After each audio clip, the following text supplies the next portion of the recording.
So good evening, everyone. Welcome to our very first discussion of CRIMTIC4 or Criminalistics 4, which is the question documents. So for those of you na wala ng kaila sa kuha who do not know me, I am Cheryl Lorraine Sanayan and I will be your instructor for this subject. Okay? So before we jump to the question documents, first let's go back to the brief history of question documents. Okay, history of document examination. So the science of document examination as we know it today dates back only to around the turn of the century. Its development in the field and acceptance by the courts are largely due to the efforts of an American known as Albert Osborne, and an Englishman, Wilson R. Harrison. According to J. Newton, Baker states that forgery was practiced from the earliest time in every country where writing was the medium of communication. Not surprisingly, it was a very lucrative business for individuals in high office to profit from forgery. Under the Roman law, the Justinian enacted in 1539 AD clearly expressed the rule for the identification and comparison of handwriting shall only be made in the case of public documents and in of private instruments on where the adverse party can use them for his own advantage. So therefore, no, way back centuries ago, ginagamit na nila ang forgery to get their personal desires, di ba? For them to alter the papers, to alter a document, to falsify a writing, no, in order for them to get what they desire, to get what they wanted. So centuries ago, wala pa tayong mga telephone, wala pa tayong mga fax, wala pa tayong internet to communicate easily, no, with one another, regardless of how far are you or gaano ka kalayo, di ba? So, ang means of communication noon is through writing lamang. So, kung magpapadala ka ng letter or ng mensahe, no, sa kaibigan mo, to your workmate, or your boss, or to your loved one, magdedepende yan kung gaano siya kalayo. Diba? Kung pila ka adlaw niya na dawaton or madawat. Depende unsa siya kalayo. So, the only means of communication aside from talking, aside from talking is through writing. So, ginamit nila itong advantage para makapanlimbong, no? Para makapangilad, no? To falsify a document, to get what they desire.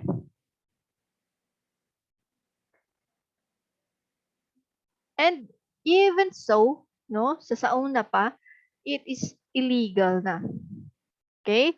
During the under the Roman law, the Justinian enacted in 1539 AD that they are going to identify and compare a handwriting sa mga kaso na involve ang public documents. When you say public documents, these are the documents nga pwede makita at mabasa ng public.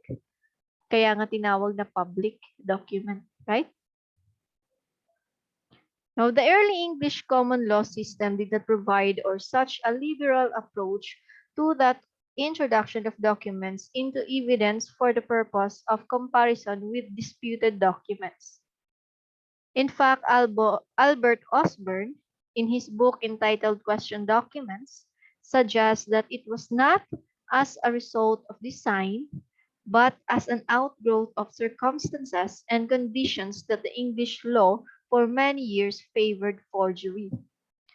An early reported case where comparison of handwriting was admitted into evidence in the trial of Colonel Algernon Sidney when a book had been found in an accused's closet was offered as evidence contained presumed writing of the accused. This was not proven by the testimony of the witnesses. Some witnesses testified that it was like some writing that they have seen him write some 20 years ago. The writing was submitted and read by the jury and compared by them, and unfortunately for Sidney, the jury found him guilty and he was convicted for treason and executed in 1694. So therefore, si Colonel Algernon Sidney, he was the first person who was convicted by the jury of the violation for um, falsifying or altering a document, right? No, actually, he did not alter or falsify a document, no? Meron lang talagang journal or book na nakita na or nakuha under his custody na ang content nun um, is a very sensitive information related to his country or to the military whatsoever, di ba? Military operation against his country. Hindi natin alam kung ano ang nakapaloob nun. But ang kaso niya is treason, no? Pagtataksil, di ba? So ang ginawa ng jury is they conduct an examination, comparison of his handwriting, no? The handwriting na nasa book and ang handwriting niya ngayon, 'di ba? So they conduct a comparison, compare and contrast, and it turns out na he was found guilty because nakita ng jury na the handwriting sa book and ang handwriting niya ngayon is somehow similar, 'di ba? So siya ang kauna-unahang tao na na-convict for this case.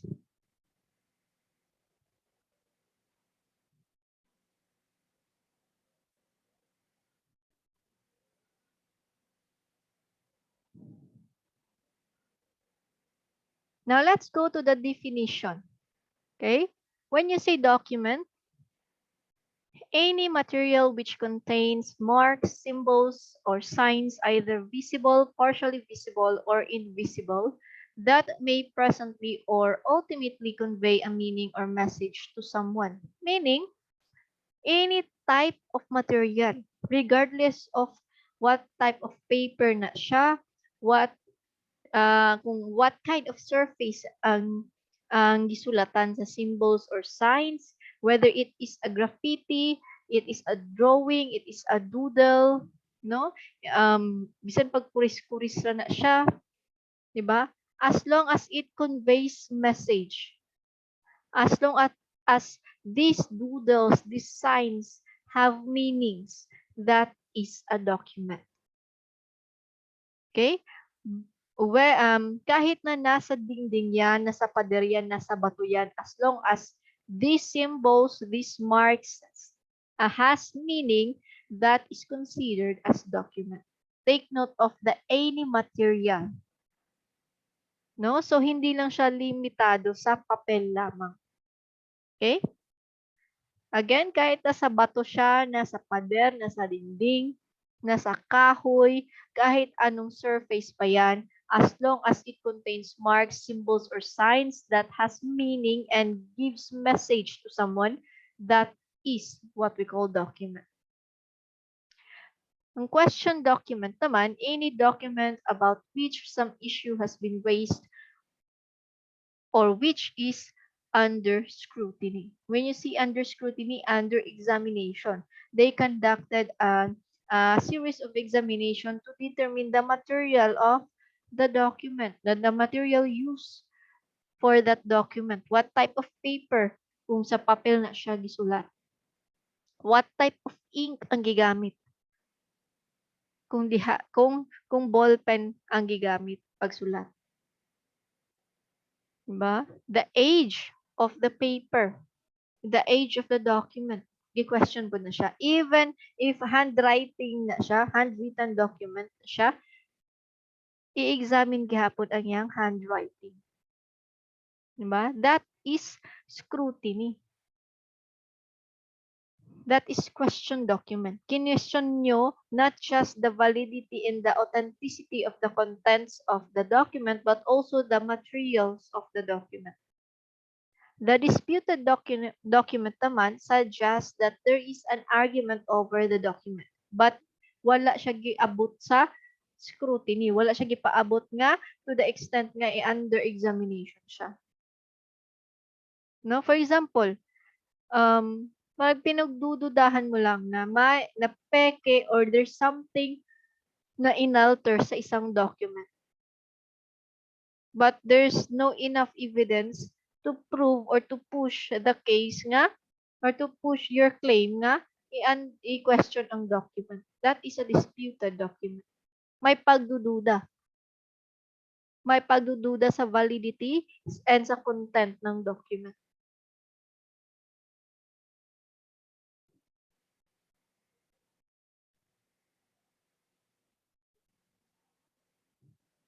Now, not all question documents are fraudulent. Okay? When you say fraudulent, may inalter, may inerase, may inad, di ba? Na finalsified. Not all are instruments of crime. They may be a variety of reasons for questioning a document other than to invalidate it or to establish the basis for a criminal action. So therefore, according to the statement, hindi daw lahat ng question documents are fraudulent or ginamit sa pag-execute ng krimen. No, there are many reasons kung bakit bakit question ang documents. So for example, kung may nakita kayong document, ba? Na a document may be questioned in whole or in part with respect to its authenticity.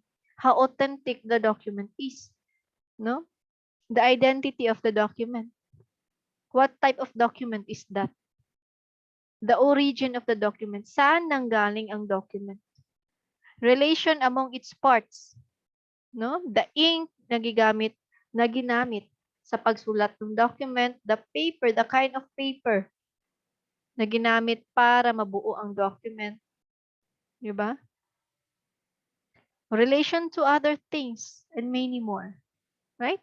So, ang daming rason kung bakit ko-questionin ang document. Hindi lamang siya na ibig sabihin yan, question siya kasi ginamit ng document na to for the commission of crime, for the execution of crime. No. Diba? For example, sa mga historians, diba? Sa mga paleologists, diba? Yung mga naghuhukay para makakuha ng mga artifacts. For example, nakakuha sila ng mga ancient scrolls. Diba? These scrolls has it conveys messages. Diba? Kung ano sila sa sinaunang panahon. Now, hindi siya question kung peke ba siya because they know that this scroll is part of the history na. So therefore, it is legit. No, whatever the contents of these documents, it only gives us message or detail kung ano ang itsura o ano ang setup ng sinaunang panahon. So therefore, question ang scroll just to the authenticity of it, not the validity. Diba? Because it is an artifact na. Diba? Antique na yan. So, question ang scroll as to the origin. What type of materials used? No, i-carbon date ang document or ang scroll para malaman or ma-estimate kung ilang years na bang existing ang scroll na ito.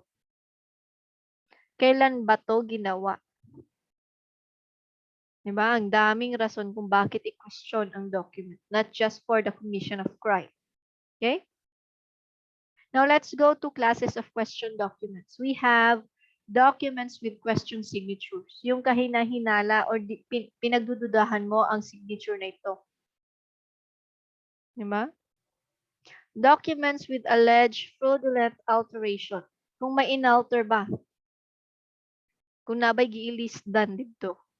Holograph document. When you say holograph document, these are the documents na sinulat gamit ang kamay, meaning handwritten, and at the same time, siya din ang nagpirma dyan at the same time. Same day, same time. The moment na sinulat niya yon, siya din ang nagpirma nun, that is the holograph document. Documents question as to their age, just like the artifacts, the scrolls. Documents question as to the materials used. Same goes to the artifacts or sa mga scrolls. Documents involving type prints. What kind of type prints ang ginamit? Most commonly, pumapasok to kapag typewriter na ang ginamit. Diba? Or what type of handwriting it is. No?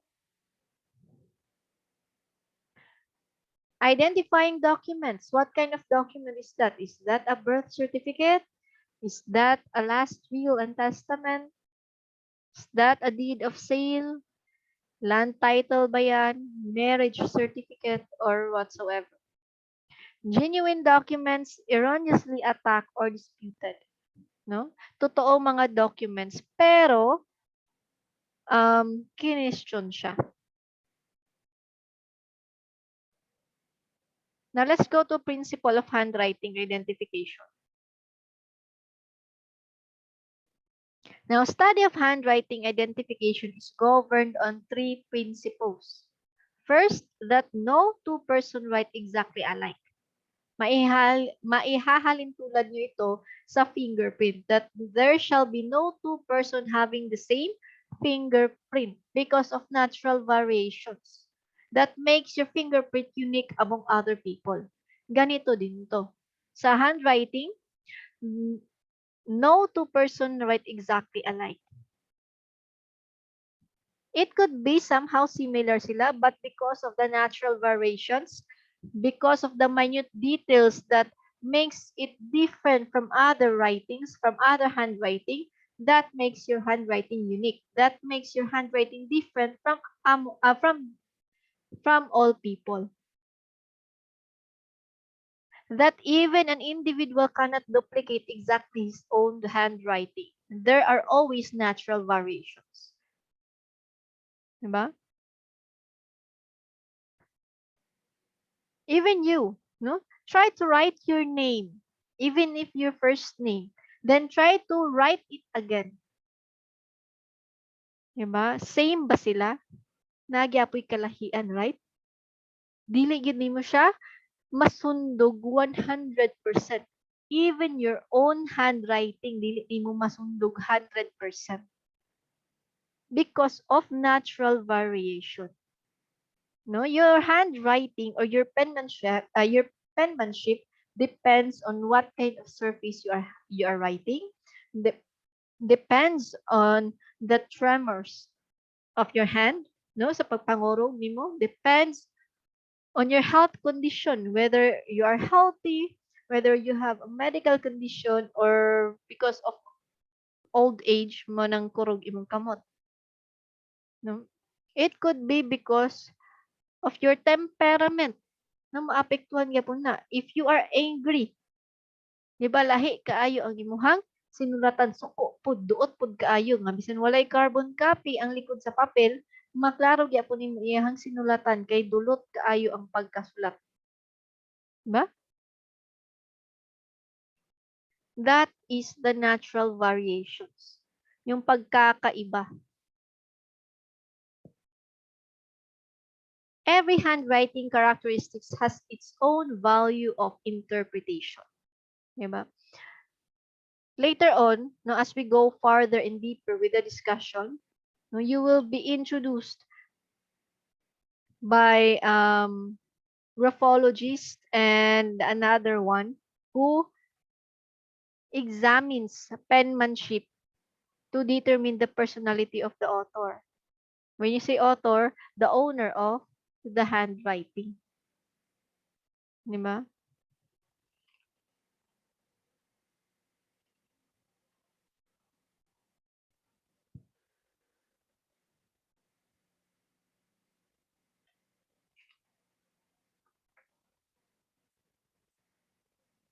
Now, let's go to another slide. Now, why we need to study question document? We have two reasons. The reasons why we study question document is first, to determine the tools of crime. Ano ba ang ginamit to execute the crime? For example,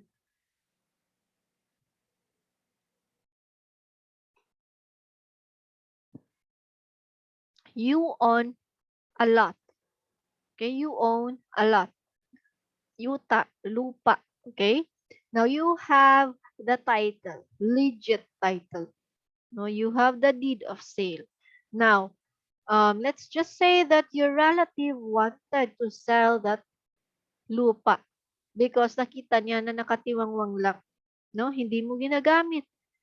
'Di ba? Because sabihin natin na hindi mo pa nakikita kung anong gusto mong paggamitan sa lupang 'yan. No? So, your relative wanted to sell it because they wanted money. No, obviously. Now, because of desperation, your relative falsified a document. No, let's just say na nagpagawa siya ng peking titulo sa Bolton. Tapos, naibenta or let's just say na isangla niya yung lupa mo.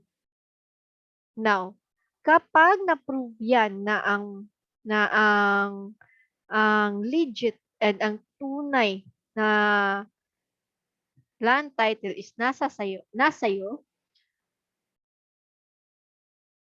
ang land title or ang peking land title na nasa relative mo will be under scrutiny. That is the time na tatawagin yung question document. No? Magkakandak ng comparison yan sa legit document at sa document niya. No? Sa falsified document niya or fraudulent document niya. Now, titingnan kung ano yung tools of crime. What type of paper ang ginamit? What type of ink ang ginamit? Kung typewriter ang ginamit, kung ballpen ang ginamit, kung computer ang ginamit. Anong year, anong brand, ano ang manufacturer niya. Yan, lahat yan. No? Lahat yan aalamin. Aside from that, trace of a crime. Diba? Para matrace ang krimen.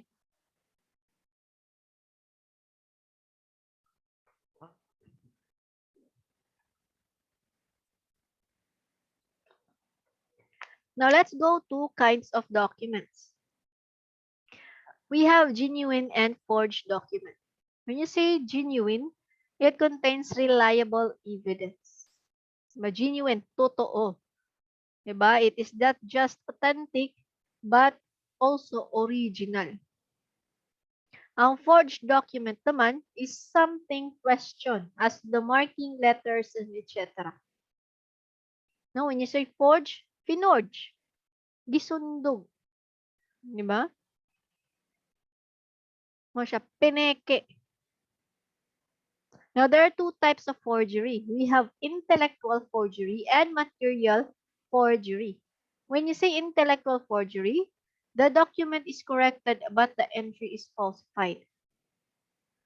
Okay? For example, the document is correct. Okay? The document is correct and original. But the content of this document is falsified. Finorge ang document. May inalter sa content ng document. That is intellectual forgery. No, for example, the date, the birth date, no, or your birth certificate, no? Tapos gusto ka mag-apply sa PNP, kaso 31 years old ka na. So, ang ginawa mo,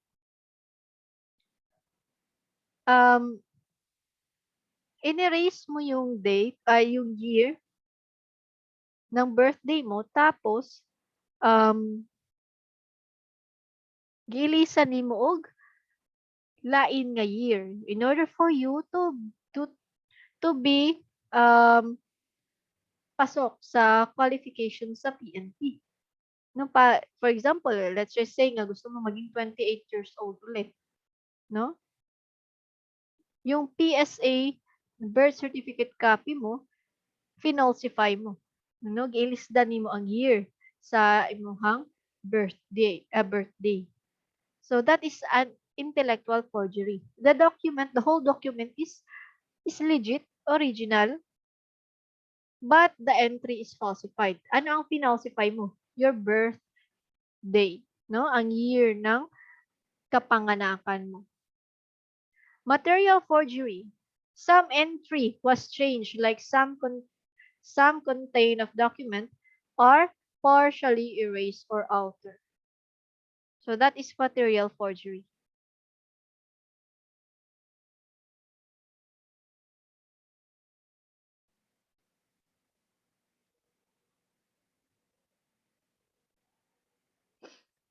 Now let's go to classes of question documents.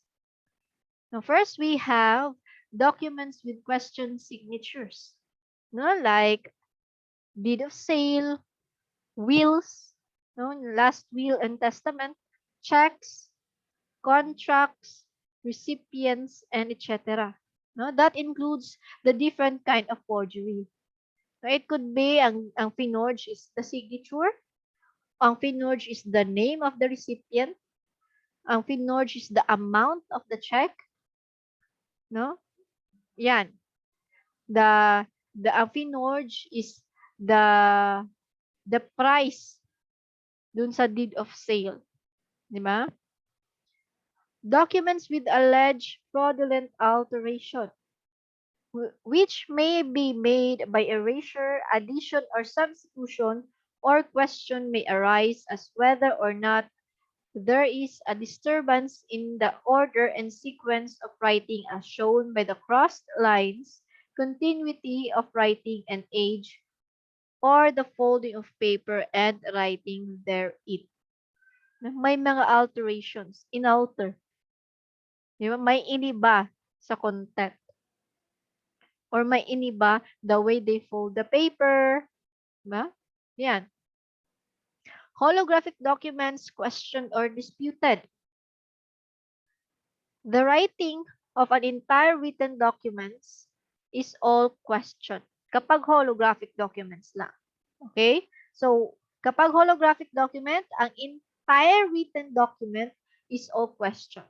Okay? Include valuable manuscripts, certificates, letters or credits, diplomas, marriage contracts, and etc. Yan. Documents question as to their authenticities because of their alleged age. Now, they are not consistent with their physical facts, which include deed of sale, receipts, contracts, and or promissory notes.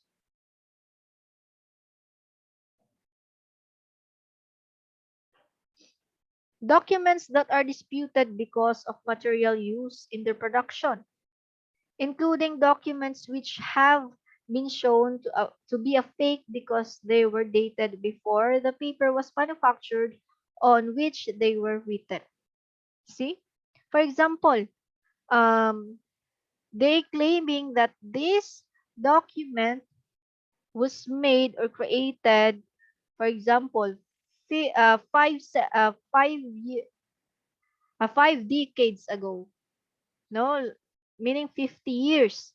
Now, upon examination of the materials used sa document nito, nakita na the paper, the ink, and even the instrument na ginamit para mabuo itong document was manufactured 30 years ago. So therefore, it is clearly fake. It is clearly fake because they're claiming that this document was created 50 years ago. How come na ang papel, ang ink, and even the instrument na para magawa itong document na ito was manufactured and created 30 years ago pa lamang. Hindi pwede na mas matanda yung papel o yung document kumpara sa mga gamit na or mga tools na ginamit para mabuong document na ito. No? Did you get what I mean?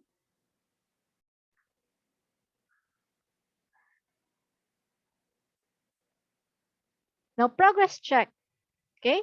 So, next meeting, I'm going to give you a progress check regarding with our discussions tonight.